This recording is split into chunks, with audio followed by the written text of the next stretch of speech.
Namaste, welcome to Tummee.com, a platform for yoga teachers and teachers in training to be able to plan classes from a library of 3000 plus poses and also to get inspiration from 300,000 plus sequences and 75,000 cues. So today we will be discussing the peak pose sequence for Garudasana or eagle pose. Now, the purpose of this video is to help yoga teachers create peak pose sequences with confidence. So, in the last video, we spoke about 3 parts to keep in mind while sequence building. The first one is in a peak pose, which are the muscles and the parts of the body that are engaged. So, in Garudasana, the hips and the hamstrings are engaged. Besides this, grounding of the feet, building stability with the hips and shoulders, working on the alignment of the body, staying connected with the breath are all those factors that need to be worked upon at physical level. Second, we spoke about how poses works on the minds of the students. In Garudasana, students need to be encouraged to understand their body. They need to learn about the strength and flexibility that they have in the primary muscle areas, followed by working in the stability of the same. Lastly, this video is divided into 2 parts. We will be covering supine position asanas, followed by sitting poses asanas, and a vinyasa flow of 3 types of sun salutation, A, B and the classic, followed by standing poses and preparatory poses for Garudasana.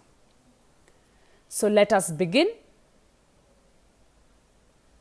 The first pose is constructive rest arms overhead pose, which is a simple pose where the focus is on the deep stretch in the arms and the breath cycle with the activation of the heart.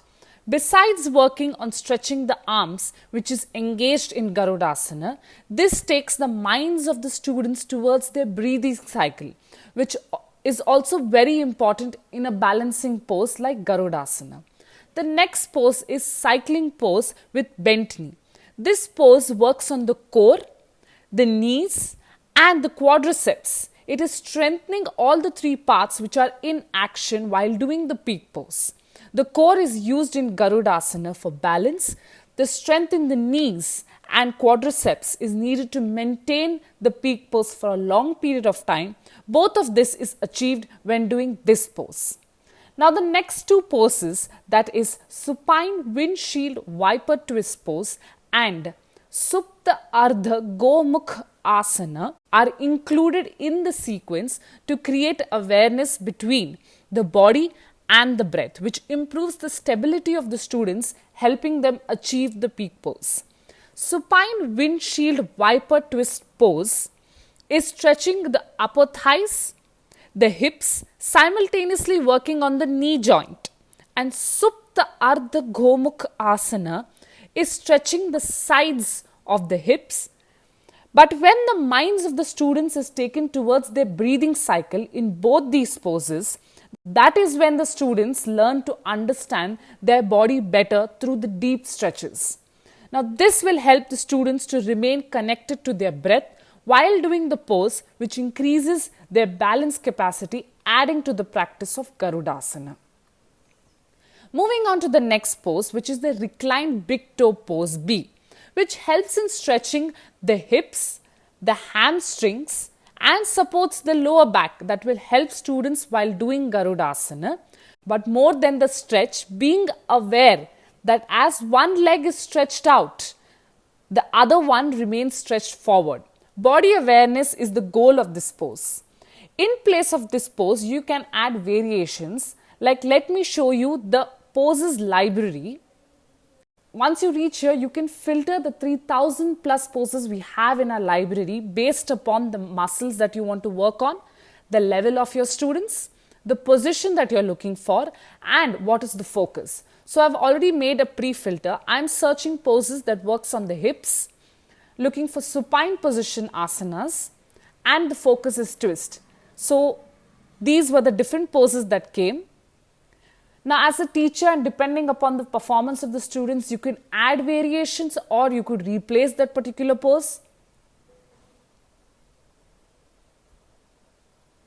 Now moving ahead to the next pose, which is Randrasana, which is a hip opener and gives a good stretch to the hamstrings, covering the job of activating the muscles engaged in Garudasana. The main thing to note is that this is a grounding pose which works on connecting the tissues if you hold this pose for longer. So again, you're taking your mind inwards and connecting it to the body. This is exactly that is needed while doing Garudasana as mentioned in the introduction. Now we have come to the first preparatory pose of Garudasana, that is the supine spinal twist with eagle legs pose. Firstly, you're preparing your legs for the interlock that comes in Garudasana. Then you're working on stretching the hips, hamstrings, glutes and twisting the lower spine, which works on warming up these areas for the peak pose. Here also students are asked to create a sync between their body and the breath, leading to a deep stretch and awareness of the body. Coming to the next pose, which is Gomukh Asana, which is also a great preparatory pose because of the interlock of the legs, as in the previous pose. Now this also works on the hips, glutes and lower back, helping students for the peak pose. This pose, if held for longer with awareness towards the body and the breath, it induces a deep stretch in the lower body. Now all these asanas mentioned, if performed on the left side of the body, have to be performed on the right side of the body also to keep the stretches, flexibility, body awareness and stability in balance on both sides. Because this balance is maintained on both sides even while doing the peak pose, as the interlock in the arms and the legs is done both ways. Hence, repeating the entire set of asanas on both sides of the body is important. Now we shall head to the sitting poses. The first one is the bound angle pose, which works on stretching the inner thighs, hips and the knee joints. The purpose of this pose is to give some rest after performing a set of supine position asanas, which is stretching different muscles at the lower body. The next pose is also giving a slight stretch to the muscles in the leg with a spinal twist. Now this is the deer pose. Both these poses are to give a break to the body after having stretched the muscles at the lower body. This is followed by Agni Stambhasana, which is a warm-up pose and it prepares the body for intense yoga flow. Moving on to the next, which is Ardha Gomukh Asana variation that prepares the mind and the body for Gomukh Asana. Only one leg is made to cross over the other, and here the students will be able to judge if they can interlock both the legs for the next pose. Gomukh Asana variation 1 with eagle arms. So after preparing the legs for the interlock in supine poses, we are preparing the arms and the legs for Garudasana.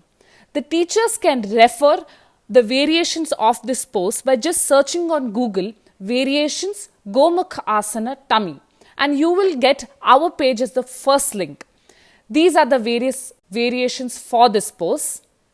Now as teachers, you judge the performance of the students and decide to add variations or to replace this particular pose. Now here we have come to an end with the set of supine and seated poses, which as mentioned has to be performed on both sides of the body. We have got the students' hips, knee joints, lower back and hamstrings activated through the set of poses. The next video we will talk about Vinyasa flow through Surya Namaskar and various preparatory poses for Garudasana.